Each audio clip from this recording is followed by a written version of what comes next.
Bienvenidos, esto es El Español Digital, la verdad sin complejos, nuestro programa La Lupa.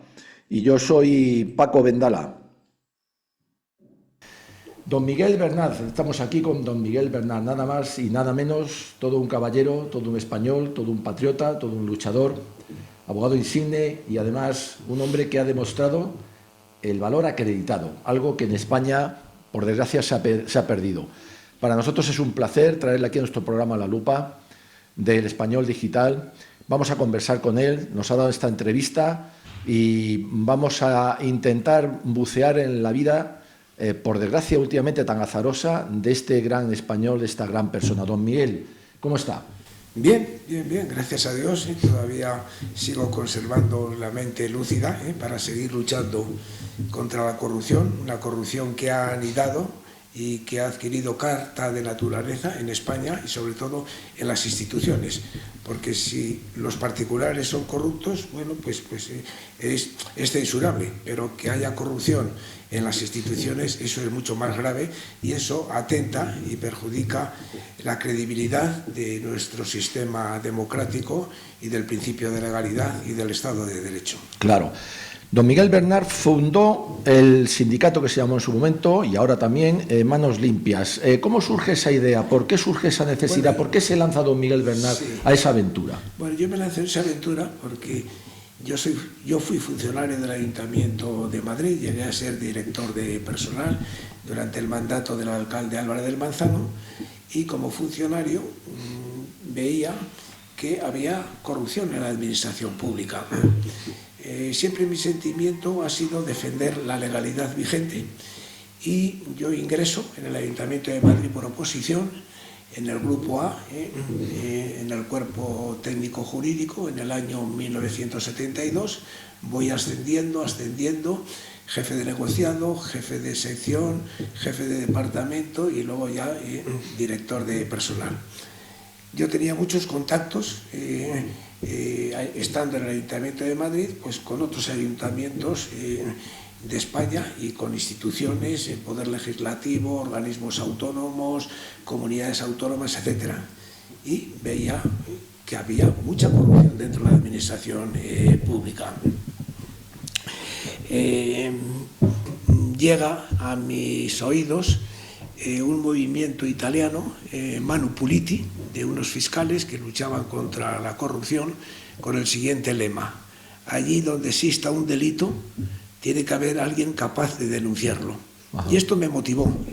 Yo, vuelvo a repetir, desempeñé altos puestos dentro del Ayuntamiento de la capital de España, en Madrid, y entonces eso me motivó para crear y fundar el sindicato Manos Limpias con ese lema de que si hay un delito tiene que haber alguien capaz de denunciarlo.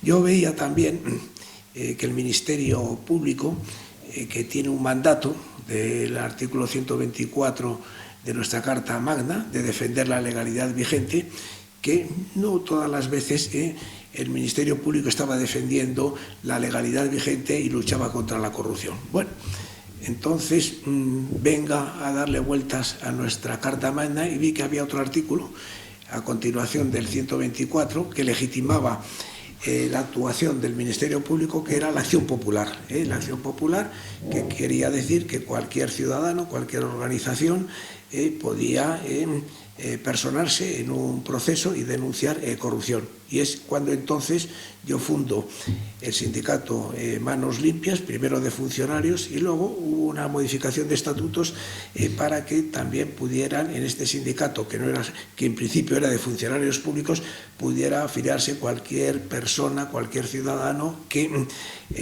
fuera sensible a la corrupción, porque la corrupción, una de las hipotecas tremendas que tiene es que se está jugando con dinero de todos los españoles. Y verdaderamente, de alguna manera, pues todos los españoles se encuentran afectados por delitos de corrupción. Y ahí iniciamos nuestra andadura. Yo había tenido ya anteriormente una andadura en el Ayuntamiento de Madrid, cuando yo desempeñaba el puesto de jefe de la sección de Seguridad y Acción Social en el Ayuntamiento de Madrid, me llega en aquel momento, me parece que era año 1979, me llega un requerimiento, no, 82, año 1982, me llega un requerimiento de la Tesorería General de la Seguridad Social, donde me manifestaba, yo como jefe de la sección de Seguridad Social, que el Ayuntamiento de Madrid, gobernado en aquel momento por Tierno Galván y siendo concejal de Hacienda Joaquín Leguina, no ingresaba las cuotas ni de los funcionarios ni de los trabajadores. El importe en aquella época era de 1.000 y pico millones de las antiguas pesetas. Qué barbaridad. Y entonces yo presenté una denuncia, ahí quizá fui demasiado ingenuo, claro, porque tenía que haberme cubierto las espaldas. Claro. Presenté una denuncia contra el alcalde de Madrid y contra el concejal de Hacienda, que era el depositario de las cuotas que detraían de los funcionarios y trabajadores, y que claro, además tenían la obligación de aportar la cuota patronal. Y entonces esa denuncia, en la Audiencia Territorial de Madrid, hoy ya no existe audiencia territorial, son audiencias provinciales, me suspenden manu militari de empleo y sueldo. Ya. En aquel momento, para cubrirme yo esa pérdida de suspensión de empleo y sueldo, me puse a dar clases en una academia de preparación para opositores y compensé durante esos 6 meses que estuve suspendido de empleo y sueldo, que luego lo gané totalmente en la Audiencia Territorial, en el Tribunal Supremo. Me tuvieron que reponer en mi puesto de trabajo. Claro.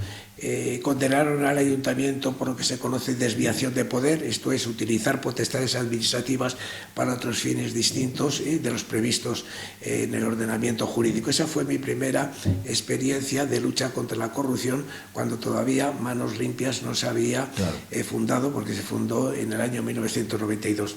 Claro. Y ya cuando fundó Manos Limpias en el año 1992, pues iniciamos ya una carrera desenfrenada de denuncias. Denunciamos la Expo del año 1992, el tema del Prestige, bueno, claro, es interminable el número de denuncias y querellas que a partir de entonces, ya como secretario general de Manos Limpias, formulamos contra todo tipo de corrupción, viniera de donde viniera. Me daba lo mismo que viniera de los independentistas, del PSOE, de Alianza Popular en aquel momento.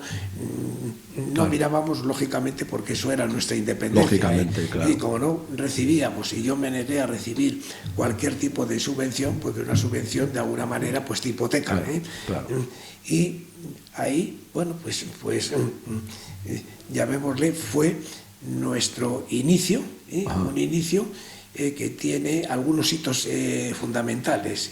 El primer hito fundamental fue cuando la Fiscalía General del Estado se persona como acusación popular contra la mesa del Parlamento Vasco, en aquel momento presidida por el señor Atutxa, que se negaba a disolver Batasuna, y había varios requerimientos del Tribunal Supremo para que disolviera Batasuna en las instituciones vascas. Y ahí nos personamos también como acusación popular. Al personarnos nosotros como acusación popular, de una manera incomprensible, la Fiscalía se retira de la acusación popular, y entonces nos quedamos nosotros solos en la acusación contra la mesa del Parlamento Vasco, presidida por Juan María Atutxa, que luego les condenaron a él y a los otros 2 miembros de la mesa a una inhabilitación durante 15 años. Claro, muy bien. Ese fue el primer hito. Pero ¿cuál es la importancia de la acusación popular contra el señor Atutxa y los 2 miembros de la mesa del Parlamento, Conchi Bilbao y Gorka Nor? Eran los 3 que formaban la mesa del Parlamento Vasco, y los 3 quedaron condenados por negarse a disolver Socialistas Abertzalea, que era la antigua Batasuna, y que estaba ilegalizado por el Tribunal Supremo. Bueno, pues es que a partir de entonces se crea o creamos lo que se denomina la doctrina Atucha. Ajá. La doctrina Atucha, que quiere decir que aunque la Fiscalía no actúe, si hay una acusación popular, el procedimiento sigue adelante. Hasta entonces predominaba la doctrina Botín, la famosa doctrina Botín, que era totalmente contraria a la doctrina Atucha. Y a partir de entonces la doctrina Botín quedó ya totalmente derogada, y esto se ha visto también con el procesamiento de la infanta y de Ignacio Urdangarín, que la Fiscalía no acusaba. Los abogados de la infanta quisieron alegar la doctrina Botín, pero prevaleció la doctrina Atucha, y a pesar de que Pedro Rach, el mejor defensor de la infanta, mucho mejor defensor que Molins y que el otro defensor que tenía, que ahora mismo no me acuerdo. Da igual, no pasa nada. Se convirtió en el mejor defensor de la infanta. Bueno, ahí prevaleció la doctrina Atucha. Vamos a hacer un porque antes de seguir y meternos en ese charco tan importante, tan significativo además para la vida de España, hemos estado pasando, siquiera levemente, por un periodo de España, la traición, la transición, la transacción, porque se puede llamar de las tres formas. Usted, don Miguel, lo vivió en primera persona, ya en un cargo importante en el Ayuntamiento de Madrid. ¿Se inicia la corrupción o la corrupción venía de antes? La corrupción venía de antes, pero era muy pequeñita. Era en plan chapucilla.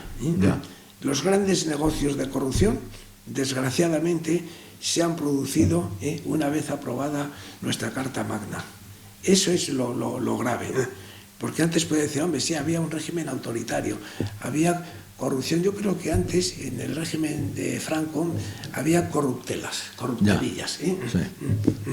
Pero no se llegaba a un nivel ya tan descarado como... Tan brutal. Tan brutal como España crece, los presupuestos de los ayuntamientos crecen, las gerencias de urbanismo de todos los ayuntamientos era la locura de ganar dinero, de pedir el peaje por recalificaciones de terreno, etcétera. Ya fue el desborde total, y ahí ya la corrupción adquirió carta de naturaleza y ya se hizo extensiva, pero extensiva de una manera tremenda en todas las instituciones, empezando, como hemos visto, pues desde la Jefatura del Estado, Consejo de Ministros, comunidades autónomas, ayuntamientos, organismos autónomos dependientes de la administración pública, y ya era el desbarajuste total. Y teníamos una fiscalía que no tenía, primero, ni la capacidad para luchar contra tanta corrupción, y en segundo lugar, al estar tan politizada, pues era corrupción para lo que convenía, no era corrupción para lo que no les convenía. Y en esa situación seguimos todavía, seguimos. O sea, don Miguel, ¿algo huele muy a podrido en España? Bueno, yo creo que está podrido el sistema. El sistema. Y digo que está podrido el sistema porque lo grave, puede haber la corrupción que sea, pero si hubiera una justicia independiente y unos jueces independientes, no digo que la corrupción desapareciera, pero quedaría reducida a mínimos. Pero como tenemos una justicia que no es independiente, un ministerio público que en vez de defender la legalidad vigente según las instrucciones de su órgano superior jerárquico, que es el fiscal general del Estado, te dice aquí sí, aquí métete, aquí no, aquí esto, aunque huele mal, hay que olvidarse porque es de los nuestros. Entonces, claro, estamos en una situación de una quiebra total del Estado de Derecho, y sobre todo, a mí me hace gracia, yo empleo mucho este aforismo que tiene el 100% de credibilidad. Me hace gracia cuando los políticos, y sobre todo los gobernantes, se cansan de decir, porque esto es un Estado de Derecho, porque la legalidad vigente, venga el Estado de Derecho y la legalidad vigente. Entonces hay un refrán castellano que dice, dime de qué presumes y te diré de lo que careces. No hace falta estar diciendo que eres esto, pues lo dices porque sabes que la gente no te cree y porque no es verdad. Claro, sí señor. Don Miguel, es muy interesante esa punta que ha hecho y ese aforismo. Mano Limpia se convierte en un organismo, vamos a decir, puntero, vanguardista, sí, el referente, sí, en España, ¿verdad? En el referente de la lucha contra la corrupción. Claro. Eran decenas de denuncias que me llegaban al despacho, que había que luego chequearlas porque muchas eran locuras, claro.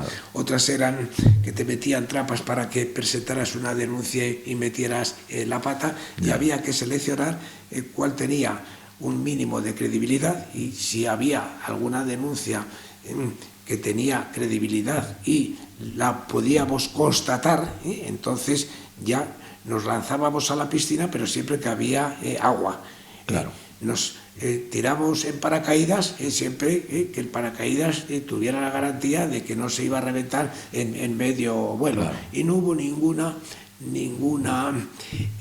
denuncia temeraria que se hubiera vuelto contra nosotros. Solamente hubo una denuncia extraña. A mí me llega una información que me la entregan en mano con la financiación de Podemos, el famoso informe PISA. Ajá. Donde incluso, en un informe de 60 y tantos folios, donde ponía claramente que se estaba financiando Podemos por el régimen venezolano y por el régimen iraní. Bueno, pero además con el sello, con el sello de la UDEF.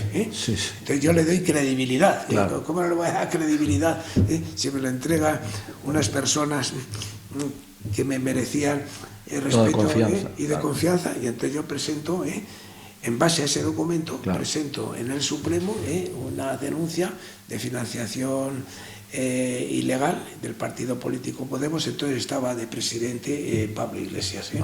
Y entonces me la tumba el Supremo, diciendo que ese era un informe falso. Y bueno, menos mal que no me condenaron, nada más, me rechazaron la denuncia. Yo actué de buena, es la única el único fallo, digamos. El único fallo. Y luego hay otro tema que todavía no lo he resuelto, y que es, llamémosle, la espina que todavía tengo yo en mi corazón. Yo denuncié a Fabián Picardo cuando lanza los 70 y tantos bloques de hormigón para que los pescadores españoles no pudieran faenar. Entonces le denuncio en Europa, en la Fiscalía del Medio Ambiente, y aquí en España le denuncio. Bueno, entonces Fabián Picardo me presenta una demanda contra el honor en la Corte Suprema de Gibraltar, que es un tribunal fantasma elegido a dedo por él, y que además no tiene segunda instancia, que es la garantía de si hay un fallo en un tribunal inferior, pues te lo puede corregir el Tribunal Superior. Bueno, total, que yo a esa demanda le contesto con un escrito diciendo que no reconozco ese tribunal fantasma. Muy bien. Que el gobierno español no reconoce a Gibraltar. Muy bien. Que si piensa que se le ha injuriado, que además no era injuria, porque era un hecho evidente que me presentara la demanda aquí en España, por el principio de territorialidad. Claro. Bueno, total, que se saca de la manga, o sea, me declara en rebeldía. En Gibraltar. En Gibraltar. Me condenan a 105.000 euros de multa, y mandan un requerimiento aquí a España que cae en un juzgado, me parece que fue el 47 de primera instancia, y ejecuta esa demanda, esa condena en rebeldía, y me empiezan a descontar desde el 22 de julio del 2016 de mi nómina de jubilado 650 euros, hasta terminar en el año, parece que es 2027, de pagar absolutamente ese dinero. Yo no pude recurrirlo porque yo estaba ya, me habían metido en prisión, y no pude recurrir esa sentencia en rebeldía. Pero ya salí de la cárcel, pedí amparo al entonces ministro de Justicia, al de Asuntos Exteriores, al presidente del gobierno, al defensor del pueblo, diciendo, o sea, un ciudadano español que encima está defendiendo a sus compatriotas, claro, y ni siquiera me defiende, es que ni siquiera me contestaron. Por eso tengo una decepción total, y es la única espina en la carrera que tengo en la carrera. Pues bueno, además he salido en todo, en todo lo que me hayan podido hacer, he salido totalmente absuelto. Claro, pero bueno, eso está ahí.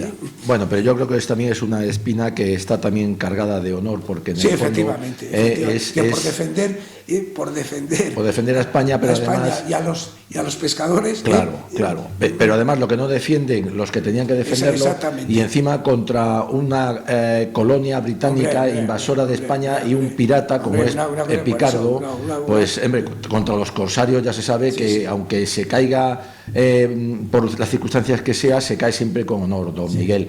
Don Miguel, llega el caso fundamental. Vamos a seguir avanzando. Manos Limpias está ahí, es un referente. Lógicamente yo creo que se le tiene miedo, se sabe que actúa con seriedad, con conocimiento, y llega el caso NOS. ¿Cómo entra Manos Limpias en el caso NOS? ¿Cómo se entera, cómo llega, cómo actúa en este caso tan importante? NOS me llega información de cuando estaba de presidente de Baleares Jaume Matas.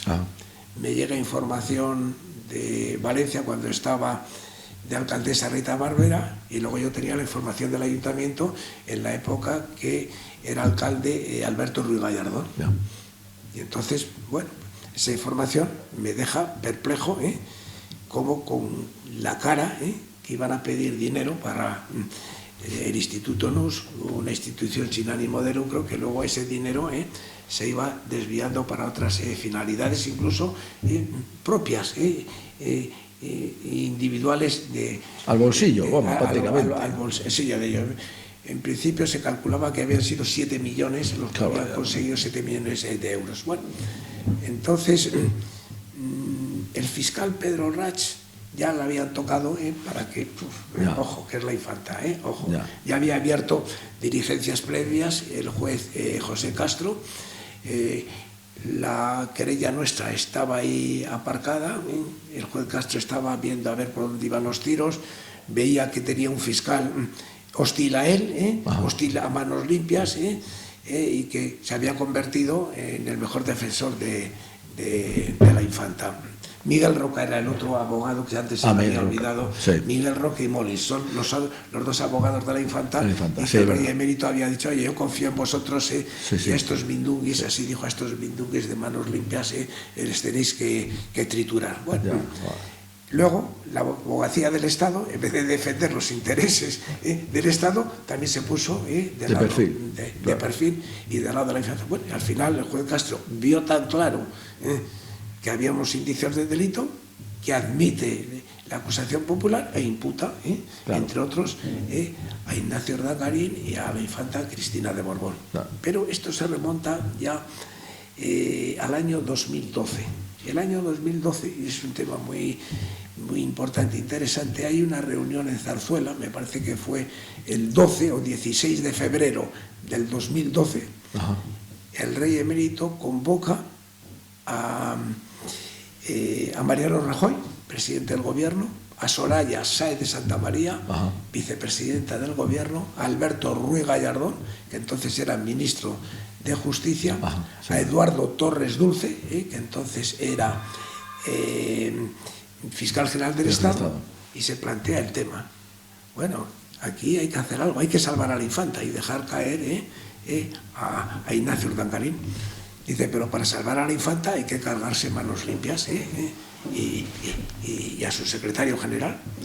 Y entonces elaboran un informe, Pedro Orrach, un manual para salvar a la Infanta, y se encarga, en esa reunión se carga a Soraya Sáez de Santamaría, que entonces era la que dirigía el CNI, una investigación exhaustiva sobre Manos Limpias, sobre mi persona y sobre todo lo que podía rodearme.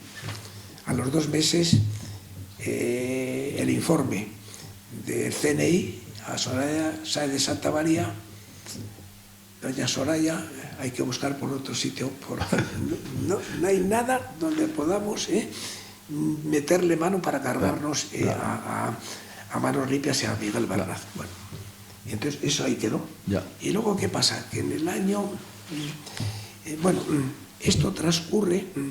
El proceso de la infanta es un proceso interesantísimo, porque desde el momento que aceptan la acusación popular de Manos Limpias, me empiezan a llegar mensajes de todos los sitios, de intermediarios, para tratar de que nos retiráramos de la causa contra la infanta. Entre otros, pues bueno, me llega, tuve 4 o 5 reuniones con Leandro de Borbón.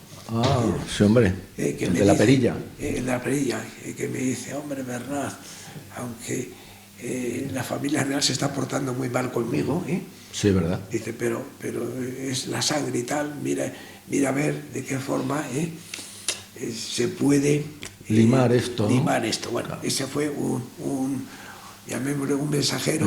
Un intermediario. Luego me viene otro, os vais a reír, que es el pequeño Nicolás.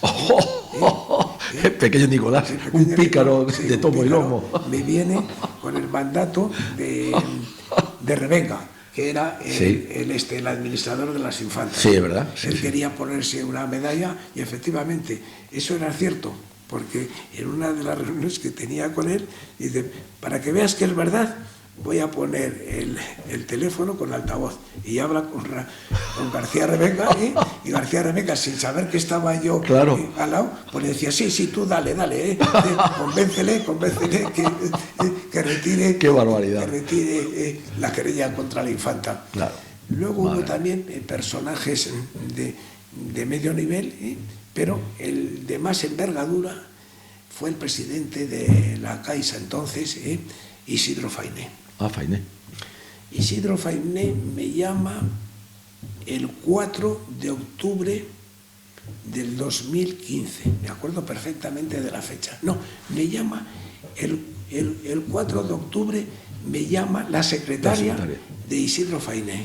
Se identifica y dice, mire, soy la secretaria de don Isidro, es un tema delicado, urgente, ya sabe por dónde pueden ir los tiros.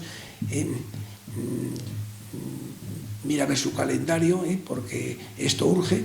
Le pagamos lógicamente nosotros el viaje de ida y vuelta en avión. Le digo, no, de ir voy, pero en el AVE. Yo el avión no me convence. Además, el AVE puede ir trabajando. Bueno, total, que al día siguiente ya tengo el billete para ir a ver a don Isidro Fainé, allí a la sede principal de la Caixa, en Vía Layetana. Me va a recoger un coche de la Fundación La Caixa, porque la Fundación La Caixa tenía contratada a la infanta con un buen sueldo. No sabía yo. La Caixa tenía una fundación, que la Fundación La Caixa la tenía contratada con un buen sueldo.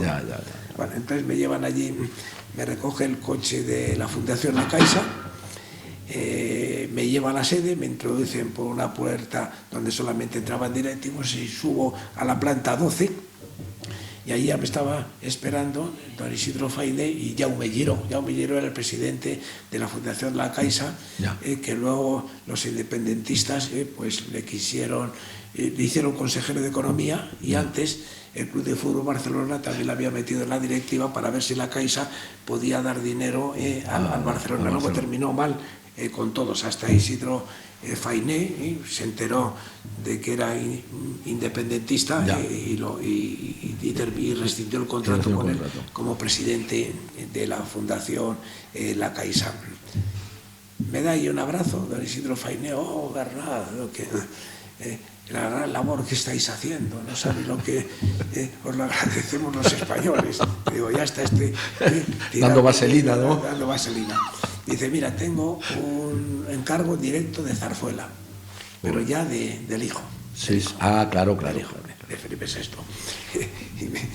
Y dice que están muy preocupados, porque la querella de Manos Limpias está dando alas a los republicanos, y la institución monárquica se está yendo al traste. Dice, mira, yo no te ofrezco nada, solamente por el bien de España, y por razones de Estado, mira a ver si puedes hacer algo en este tema. Lo único que hará Felipe VI cuando termine todo esto, y si esto llega a buen fin, es pues en una esta privada, pues darte las gracias, Ya. etcétera. Bueno, digo, mira, don Isidro, a estas alturas de la película poco se puede hacer, porque Claro. si yo ahora hago una renuncia, Claro. pues me van a dar por todos los sitios, se van a pensar que me Claro. que me he untado, Claro. que me he untado. Claro. Y dice, no, pero es que tenemos controlados a los medios de comunicación y tal. Y digo, sí, claro, Sí. menos a las redes sociales. Y ahí, vamos, este de manos limpias, venga la querella, ¿por qué ha desistido? Claro, claro. ¿Cuánto habrá recibido a cambio Claro. de desistir de la querella? Bueno, Claro. pero para que viera él que a mí no me movía ni odio Sí. a la Casa Real, Sí, ni ni- nada, ni- sino ni que- afán de protagonismo, ni afán de ni- protagonismo. Le dije, mira, voy a intentarlo, pero claro, es que estamos a 4 meses, que se siente ya en el banquillo. Claro. Digo, vamos a ver si puedo pensar algo, a ver lo que se puede hacer. Y entonces él me designa un abogado de la máxima confianza de él, que tenía un alto cargo en la COPE y en TV13. Anda. Se llama José María Mas Millet, Ya. el abogado José María Mas Millet, que vive en Valencia, pero venía mucho aquí porque como era el presidente Claro. de la COPE y de TV13, y entonces tengo ya varias reuniones con él. Claro. Un paréntesis, ¿con la iglesia hemos topado, don Miguel? Con la iglesia hemos tratado. No, pero No. este personaje luego se portó bien, porque Sí. cuando declaró, Ah, bueno, muy bien. declaró y dijo, vamos, no, esta acusación a Bernat es una barbaridad, pero ¿cómo se le puede acusar de extorsión cuando hemos sido nosotros los que le hemos estado pidiendo a ver lo que podía hacer? Claro, Bueno, muy bien. Y lo mismo que luego Roca también, Roca, luego al final Roca también echó Amainó. amainó y echó marcha atrás en la vista oral. Muy bien. Bueno, total, que ya preparamos un documento que dice, bueno, este documento que voy a preparar me voy a cubrir las espaldas para que no quede ni la menor duda. Muy bien. Entonces en ese documento yo decía que por razones de Estado que estaríamos dispuestos a retirar la acusación contra la infanta con las siguientes condiciones. Primero, que reconociera el delito, Muy bien. que se devolviera el dinero a las administraciones públicas. Fundamental. Y para que no quedara ninguna duda, que de ese documento le diera el visto bueno la abogacía del Estado y la Fiscalía. Muy bien. Claro. Lógico. Muy bien. Ese documento no llegó a ningún término porque a los 10 días es cuando me detienen a mí y me llevan a Navalcarnero. Pero es que 2 días antes de la detención me llaman en un despacho que voy a preservar el nombre Muy bien. del personaje porque es un personaje de una importancia tremenda. Es Ahí lo dejamos.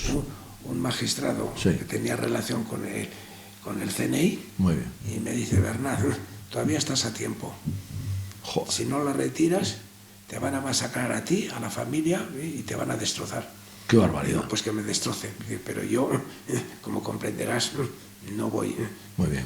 En estas circunstancias, Muy bien. 2 días antes de la detención. Y luego a mí me detienen el 16 de abril, que mañana cumple 8 años, Sí.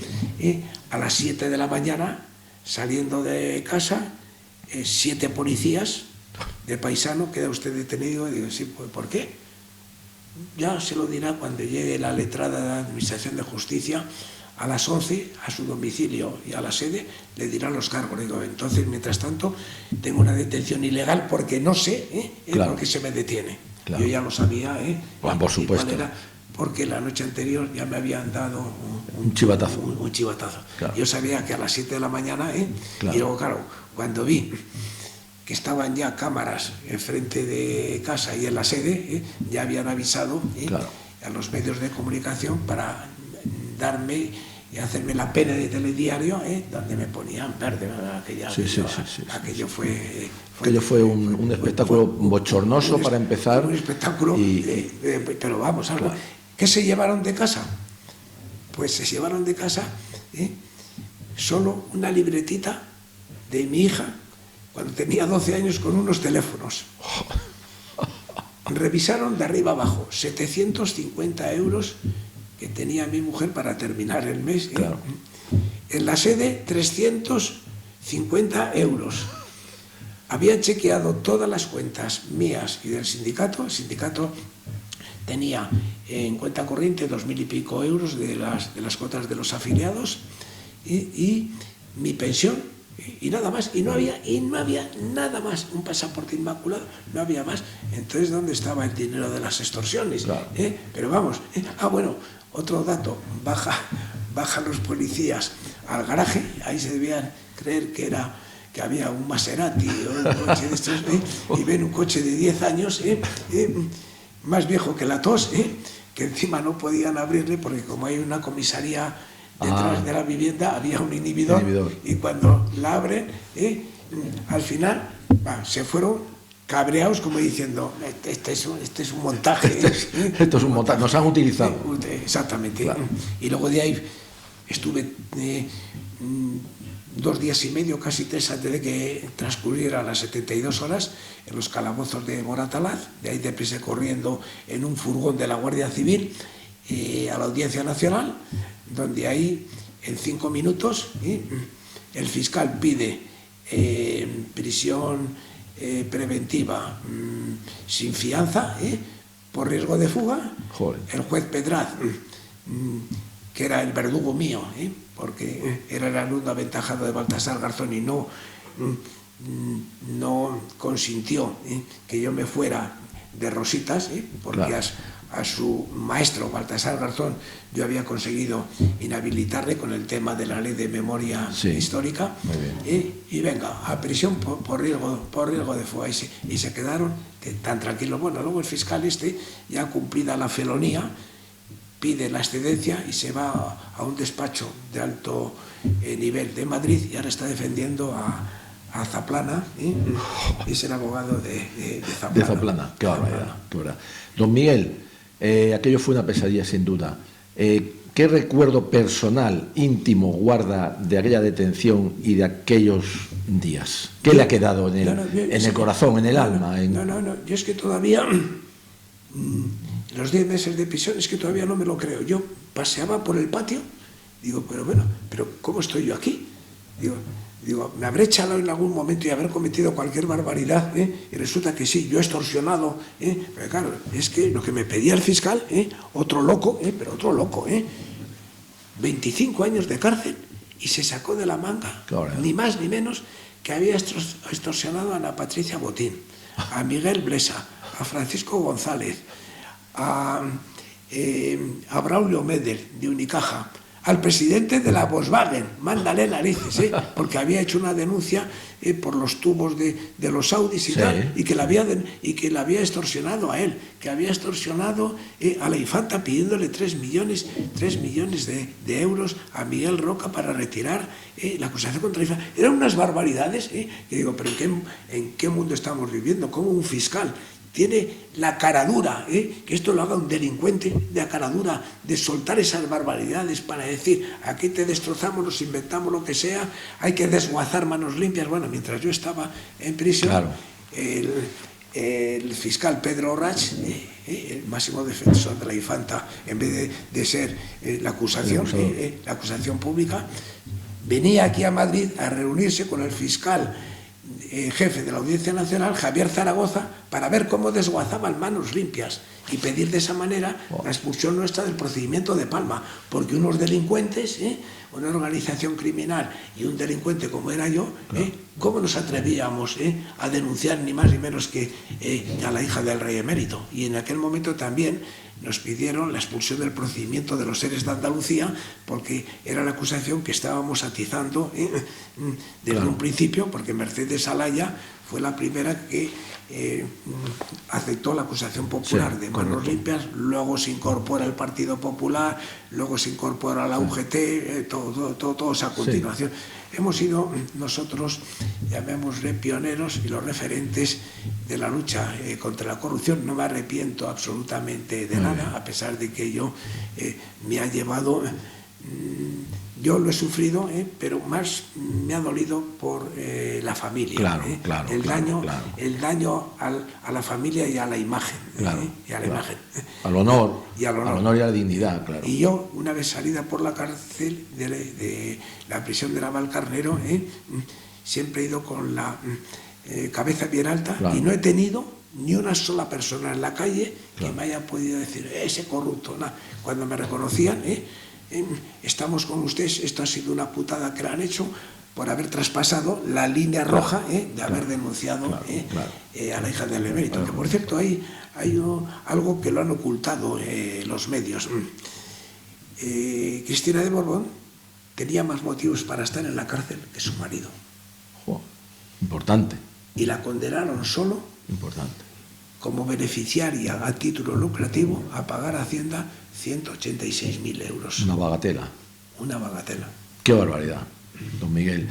Don Miguel, ¿tuvo algo que ver el caso Nos, su denuncia, su actuación en defensa de los intereses de España con la abdicación de Juan Carlos I? Porque coinciden prácticamente en la fecha. Sí, efectivamente. El tema del Instituto Nos, el tema de la infanta, es el inicio del declive de la monarquía juancarlista. A partir de entonces parece como si se abriera ya una veda, claro, para tirar todo lo que estaba en secreto, pum, pum, pum, claro, y empiezan a salir claro, temas que antes pues estaban pues guardaditos. Efectivamente, claro, ese fue el juez Castro recibió amenazas muy serias, presiones tremendamente serias. Yo bien es verdad que amenazas, quitando la que comenté días antes de la detención, cuando me dicen, oye, retírate porque te van a... No, fíjate, recibí muchas más amenazas con el tema de Garzón. Ah, sí. La querella contra Garzón me motivó que todos los días el teléfono fijo, claro, llegaban amenazas contra mí, anónimos, etcétera, que los puse en conocimiento de la comisaría, claro, que estaba cerca de la sede que teníamos ahí en la calle Ferrat. No llegaron a ningún puerto. Claro. Y luego otra amenaza seria fue cuando tuvimos que ir a Bilbao con el tema de Atucha. Yo pedí protección oficial, claro, porque el tema era tremendamente delicado. Estaba ahí Otegi y todos los demás para tratar de preservar el tema, claro, de socialistas Abertzaleak, claro, que era el heredero de Batasuna. Ahí pedí protección, fui con los dos abogados de Madrid y la procuradora, porque allí no quería nadie ni ser abogado en Bilbao, estaban totalmente asustados. Entonces tuve que llevarles de aquí. Pedí protección y fuimos en tren, y cuando bajamos en la estación de Bilbao, de repente bajo yo con los abogados y veo a 20 metros que se acercan unos tíos jóvenes con pendientes, y digo, estos son proetarras, no, y eran policías camuflados para la protección. De protección. O sea que daros por jorobados. Con esta protección no necesito enemigos, ¿no? Y luego en uno de los juicios se me había agotado el teléfono móvil y fui al hotel, al cargador, y entonces fui en un coche camuflado de la policía, pero nos reconocieron porque estaba rodeado todo el Tribunal Superior de Justicia de Bilbao, rodeado, pues no sé, habría 5.000 personas de Batasuna, del PNV, porque estaban ahí metidos. En la mesa del Parlamento Vasco estaba el PNV, Izquierda Unida, claro, Bildu, etcétera. Claro. Entonces salgo y yo pensé que no me habían reconocido, pero reconocieron al policía que iba conduciendo. Anda. Lo tenían fichado. Sí, y de repente salimos y venga a porrear el coche. El policía guardó la esta poquito a poquito. Ese fue un momento el más delicado, que he podido yo tener. Pero luego ha habido 8 años delicados, don Miguel, porque terminado el caso Nos, usted ha estado 8 años, que se dice pronto, peleando porque se reconozca, por fin se ha conseguido, y enhorabuena, su inocencia, su bien hacer y su... ¿Qué es lo que digo? 8 años. ¿Qué quiere decir estos 8 años? Pues que verdaderamente no existe tutela judicial efectiva en España. Ese es el gran error que hay, y esto hay que cambiarlo, pero ¿cómo te puede decir la Constitución, claro, la tutela judicial efectiva, y 8 años se tarda en darte la razón? En 8 años me he podido morir, han podido poseer 50.000 cosas, entonces ¿de qué me sirve? Si yo me hubiera muerto, es que la sentencia, claro, no hubiera servido de nada. Es que no me hubieran absuelto. No me hubieran absuelto porque se ha muerto la persona que es la que... Entonces, claro, no me habían absuelto. O sea, una cosa claro, tremenda. pero es que a su sufrimiento, esos 8 años, y en ese caso todavía peor, se uniría al sufrimiento de su familia. Claro, exactamente. Don Miguel, que es lo peor al final. Y que te queda ahí la duda, claro, la duda. Claro. Bueno, sí, mi marido, mi padre fue... Claro, yo en este tema... Incluso la gente más próxima, es lo que digo yo, mira, yo comprendo que la gente más próxima que te quiere y te aprecia, no la familia, que es incondicional, lógicamente, pero la gente más próxima que te aprecia te puede decir, sí, oye, Miguel, ¿cómo no? Yo creo en tu inocencia, sí. Pero es la duda razonable. Claro. Te puede decir, sí, yo creo en tu inocencia. Claro. Pero luego cuando vas a casa, esa persona que cree en tu inocencia, que te dice que cree en que no eres culpable, sí, a lo mejor lo comenta con su familia, hombre, claro, a ver si Miguel, que le claro, aprecio tanto, a ver si tenía ahí algo, claro, que no lo sabemos, porque sí, eso de meterle en la cárcel, claro, aquí nadie se mete en la cárcel, claro, porque esto es una democracia, un Estado de Derecho, sí, y esa duda, vamos, es que es demoledora, porque si encima te meten en la cárcel, joder, claro, pues dirás, claro, oye, claro, pero en cambio ahora, don Miguel, la satisfacción debe ser inmensa, ¿no? Sí, yo todavía no he reaccionado, porque estoy todavía bajo los efectos de una sentencia impecable. Muy bien. Una sentencia sencilla, una sentencia de 7 magistrados de la Sala Segunda del Supremo, que son los que más saben de derecho penal, que no ha habido ni un solo voto discrepante, que han coincidido todos diciendo que jamás ha habido extorsión, que qué es eso, es que se han quedado tan sorprendidos, que esto puede marcar un antes y un después de la alegría con que jueces en instrucción están metiendo alegremente en la cárcel a gente claro, sin las más mínimas garantías. Claro. Y luego, lo que me duele enormemente, como una audiencia nacional que se presupone que tiene magistrados de mucho nivel, que hayan podido cometer en primera instancia una sentencia aberrante, la primera, por la que me condenaban de 4 años, que se ha fulminado totalmente el Supremo, que los ha puesto en evidencia, y si tuvieran un poco de dignidad, dejaban la toga y se dedicaban a otra cosa. Claro. Eso es. Claro. ¿Cómo pudieron dictar esa sentencia, que además de las barbaridades que decían y de lo incongruente que era, es que encima hasta tenía 8 causas de nulidad? Porque el tema del juicio contra mi persona deviene de un banquero corrupto y de un comisario corrupto, Villarejo. Ya. Uf. Francisco González contrata a Villarejo a través del jefe de seguridad que tenía el Banco de Bilbao, Julio Corrochano, que era también comisario, sí. Dice, mira, hay que hacer una investigación prospectiva, que está prohibido, claro, eso ya es una causa de nulidad, claro, contra estos de Ausbank. Claro. ¿Por qué? Porque Ausbank había conseguido una condena total a muchos bancos y en concreto al Banco de Bilbao con el tema de las cláusulas. Las cláusulas, sí. ¿verdad? Entonces era un odio tremendo que tiene Francisco González a Ausbank, y le encarga a Villarejo, claro, mediante precio, claro, la empresa Zenit, que tenía una investigación prospectiva, y en esa investigación prospectiva, lógicamente, aparece puntualmente Manos Limpias y Miguel Bernat, porque yo había pedido el asesoramiento de Ausbank en 2 casos concretos, porque eran especialistas en banca, que nos asesorara en el tema de Miguel Blesa, que había dejado Caja Madrid hecho una porquería, y en el tema de Unicaja.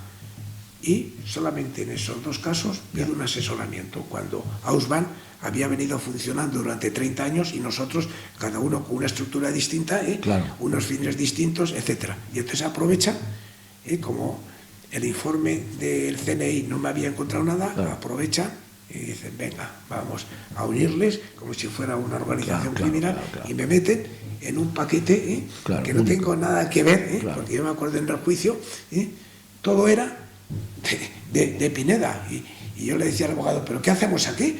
Esta es otra película que no viene conmigo. Pero, claro, querían lanzarlo para ver ya la posibilidad de decir, venga, pues os detenemos a los dos, que formáis parte de una organización criminal dedicada a la extorsión. Es la técnica del ventilador, que a alguien le llegará la porquería. Don Miguel, unas preguntas muy rápidas para terminar. Si puede las contesta, y si no, no pasa nada también. ¿De quién guarda peor recuerdo y de quién guarda mejor recuerdo de todas estas peripecias que ha sufrido usted en su vida? Pues de peor recuerdo de un juez prevaricador que se llama Santiago Pedraz, pero prevaricador con mayúscula, con mayúscula. De Fabián Picardo no, porque ese hizo lo que... Es un pirata. Es un pirata. Ha actuado como tal. Es un pirata. De esos son los que... Bueno, y luego de dos policías nacionales que cuando yo estoy en el hospital Alcorcón, de un desprendimiento de retina que tuve estando en prisión, me llevan 48 horas después, que no perdí el ojo de puro milagro, me llevan al hospital y al día siguiente en camilla y con la batita esa que te ponen, y con el gota a gota me bajan a quirófano y me bajan esposado. Joder, macho. Entonces, claro, el cirujano dice, bueno, qué crueldad. ¿Pero qué es esto? Claro. No, es que es el protocolo. O sea, yo con 72 años me iba a salir corriendo calzoncillos por todos los sitios. O sea, una cosa indudable. Bueno, en aquel momento no estaba yo con ganas, porque es que ahora me cogen en condiciones, digo, ¿es el protocolo? Pues mira, el protocolo es que yo os echo un escupitajo, es mi protocolo, y os lo tragáis. Y ahora darme y pegarme lo que queráis. Son detalles. Bueno, y luego terribles. Lo mejor, bueno, pues ¿qué puedo decir? Lo mejor, pues que he tenido, lógicamente, un reducido, aparte de la familia, lógicamente, de un reducido grupo de personas que han estado respaldándome permanentemente. Y mi hermano, que fue el que, cuando yo salgo de prisión, que me piden 50.000 euros de fianza, los puso él, que ahora se los van a devolver. Pero esta es otra barbaridad. Yo presenté un escrito a todos los grupos parlamentarios, porque las fianzas que tienen los juzgados de todo tipo, cuando las devuelven sin intereses. O sea, pero ¿en qué país? Es otro robo, eso es otro robo. Exactamente. Claro. Bueno, pues los portavoces de los grupos parlamentarios que tienen ese escrito mío diciendo que esto, no han hecho absolutamente nada, van a lo suyo. Van a lo suyo. Y ahora mismo, bueno, pues desde que he salido de prisión, puedo decir que son constantes las llamadas que están haciendo para venir a facilitarme casos de corrupción. Antes... Y yo me planteo, cuando salgo de prisión, tengo dos opciones: o dejarlo todo y dedicarme a la familia, que es la que me estaba dando caña, olvídate de esto, o continuar.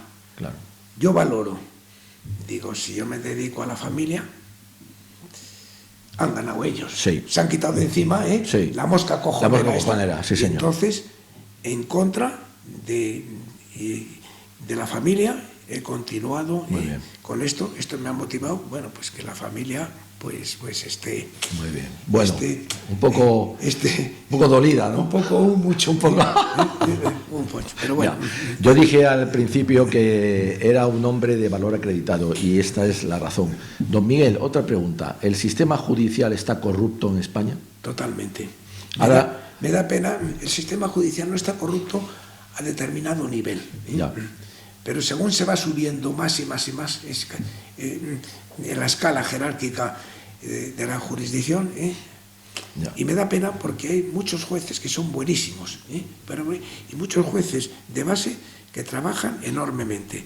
Pero claro, lo que no puede ser es que tengamos jueces como si fueran partidos políticos, jueces conservadores, claro, jueces claro. De la democracia, jueces de no sé qué, fiscales, cada uno con una tendencia política, pero hombre, entonces ¿qué pasa? Que si te cae una denuncia y dices, si este juez, a ver, si es conservador, a lo mejor bien, pero si es progresista, ¿pero qué es esto, hombre? Es que hay que cambiar la imagen de la justicia, porque para mí, de los tres poderes del Estado, el principal es el judicial. Claro. Es el judicial. Efectivamente. Es que le voy a hacer otra pregunta. Siempre se ha dicho que la última ratio es las Fuerzas Armadas, lógicamente. La penúltima ratio yo siempre he dicho que es precisamente el sistema judicial, cuya fortaleza es tremenda, porque es el único que, actuando en la legalidad, con honorabilidad y con dignidad y, por supuesto, con imparcialidad, puede poner a un país derecho. ¿Eso es verdad o yo estoy en un error? No, eso es totalmente cierto. Ya. Así es. Es importante, entonces. Don Miguel, creo que tenemos una exclusiva para nuestros seguidores. ¿Usted ha puesto una denuncia hace poco de algo? Sí, bueno, el 9 de este mes. Me fui a Plaza Castilla y en el decanato presenté una denuncia bien articulada, con pruebas, yo no presento una denuncia alegremente que luego se puede volver contra ti, contra la esposa del presidente del gobierno, Begoña Gómez, aportando una documentación que, desde mi punto de vista, es de libro, de un delito de tráfico de influencias, concretamente el 429 del Código Penal.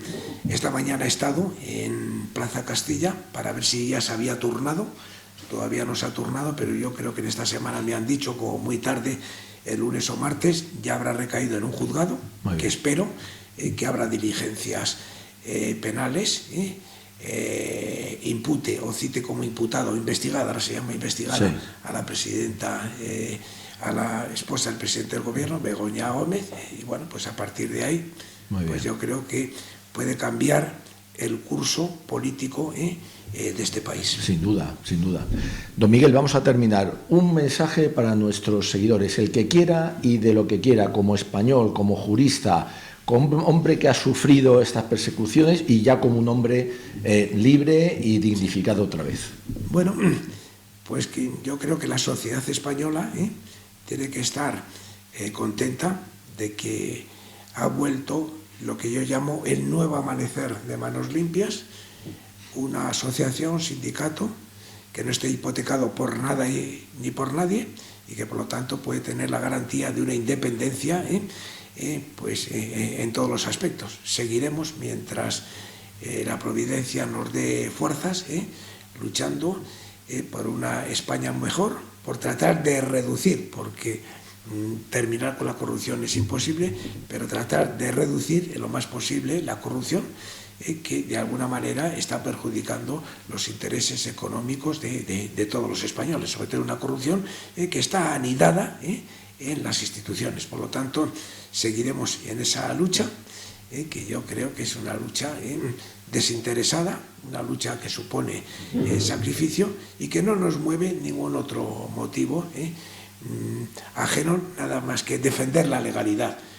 La legalidad no la defenderíamos si tuviéramos un ministerio público que cumpliera con su deber, pero entonces sobrábamos. Pero claro, cuando vemos ese vacío, ese hueco tan tremendo de alguien que nos tiene que defender, un ministerio público con toda la estructura que tiene personal, económica, etcétera, que no cumple con su deber, pues tiene que haber alguien que supla ese cometido que establece la Constitución española en el 124 al Ministerio Público. Entonces estamos utilizando el 125, la acción popular, y dejar claro el mensaje el lema de Manos Limpias, incorporado del movimiento Manu Puliti italiana, del fiscal Di Prieto. Allí donde exista un delito, tiene que haber alguien capaz de denunciarlo, porque si no, ese delito queda impune. Claro. Don Miguel Bernat, muchísimas gracias, enhorabuena. A vosotros por darme la posibilidad de poderme expresar. Yo os puedo decir que me he dirigido a varios medios televisivos y de papel escrito, pidiéndoles entrevistas para que mi imagen, que me la habían puesto ellos a parir, con tertulias, etcétera, rectificara, y entonces ha habido contestaciones que, como han pasado 8 años, que el tema no interesa ya a nadie. Qué barbaridad, qué barbaridad. Confiamos en usted, don Miguel, pues adelante siempre, y vamos a terminar. ¡Viva siempre España! ¡Viva España siempre! Muchas gracias. A vosotros.